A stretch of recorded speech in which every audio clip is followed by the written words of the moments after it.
Today, we are gonna take a look at the absolute tiniest wireless gaming mouse you have ever seen. That is the new mouse from G-Wolves, the HSK Plus. Will you guys just look at this dinky thing? Here's my hand. Like, no joke, this thing is tiny. But my favorite thing about any G-Wolves mouse is how they always give you the little dust paintbrush. I absolutely love it. Inside your box, you get your brush, your dongle, your cable, and then your little USB adapter right there. Well, I got everything else over here as far as accessories. They're gonna give you 2 sets of extra feet right there. Some of these extra little dot feet if you just wanna go that route, because again, you don't have really much on the bottom. They give you some grips, and then of course, quick little manual. Now, taking a look at the specs and dimensions of this mouse, it is packing a lot, minus dimensions, right? It's tiny. Talking about now it having the side buttons. That is a big improvement. And just what I want to show you here is taking a look at the wired HSK. So you can see here, I probably got to pull them up. My camera can't even zoom in on these tiny little guys. They did do some changes on the new Plus. And just looking at it sideways, this is where you're really going to be able to see it. Take a look at the wired one, how it kind of just shoots up, almost drops off in the back. Watch how this just kind of slopes off around the back end right there. That is super nice. When you put it in the hand, like this one, I even had a blast playing with this. As tiny as it is, and you all know I like big mice, right?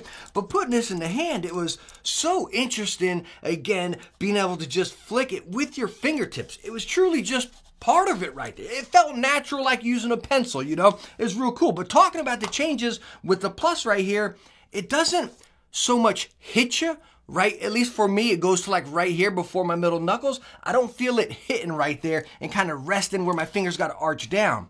It just flows. And they did also make it a pinch longer, as you can see right here. Just an absolute pinch. You can probably see those curves a little better that I'm talking about as well. Underneath, pretty much the same right there. And then as far as the front, pretty much the exact same. It's crazy. It's so minor, but so noticeable in the hand. And wow, this one feels so much better. The other biggest difference, of course, is the side buttons. This was a must for me on the other one. Me personally, I use my side buttons a lot. And talking about this one, you're fingertipping it, right? You're just flicking around. Bam, your side buttons are right there on your thumb. And unfortunately for me, that wasn't the best. Because again, it's a tiny mouse. My thumb is right there. The side buttons, they're small, but they're fine, okay? They're fine, but they should have been spaced apart a little bit, maybe a little gap in between there, because when my big old chunky thumb comes over here, I'm just pressing both of them as one button. Again, I kind of wish one button was there, a little bit of a gap, and then went to the other one so I can at least decipher them. So how about the build of this teeny tiny little mouse right here? Well, when you look at it being, again, this small, you'd probably expect it to be a flexy piece of junk. It's not, but it's also not rock solid, right? I get a little bit of creaking in it, but I'm pressing it hard with my entire hand. Again, this mouse is going to be up here in your fingertips. Nobody is going to be gripping this mouse tight right there. And again, when you're using it properly how it should be, there's no issues whatsoever. I really think the build is solid. Now, it is using micro USB for charging. That could be an issue for you, really not for me. Now, taking a look at the weight of the mouse right here, we are going to get 42 grams. Me oh my, it's lightweight, but of course it's tiny. You know what? Let's go on and get a weight comparison of the other one. Of course, we got the cable resting on it. What are we gonna get? We're gonna get right at 38. So that is really awesome for them to be able to keep that weight that low with adding, again, the side buttons and increasing the size. Now, I wanna give you a comparison of my main mouse, the Roccat Burst Pro Air. Just compared next to this, you might be able to get a better visual of the size. As you see, when you look at it like this, it's pretty much just, again, you got that hump and then right there, right? You chop your mouse in half, that's what you have. You know what I mean? If you look at it like that, you can pretty much see it stops and goes down. And as you all know, I like bigger mice. I like mice with a little bit of backbone in them, right? I like 80 grams on my Roccat Burst Pro Air. So you might be thinking, yo, this is the absolute opposite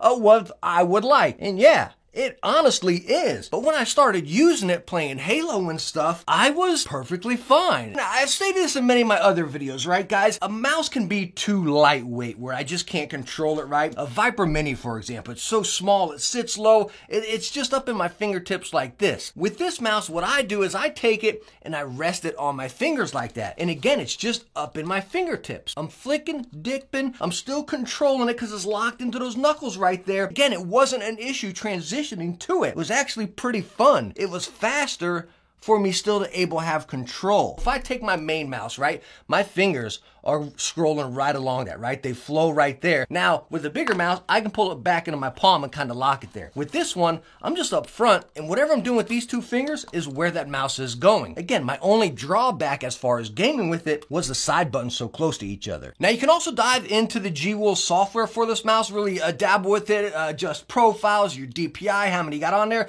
I'll leave mine at 800 and I'm good to go. But something that did confuse me on the software, it shows 6 buttons. I only see 5 right here. They show your DPI cycle. I don't know if it's like hold one button down and another one and it doesn't. I don't know. I couldn't figure it out. I got 5 buttons, but again, I keep my DPI at 800 and I'm good to go on every game. I'll adjust it in game if I need. Number 1, did I have a good time with it? Heck yeah, I did. I had an absolute blast with it. I love something different like this. I really do. And something different that really works. It was a blast. Number 2, is it better than the original wired one? Yes, hands down.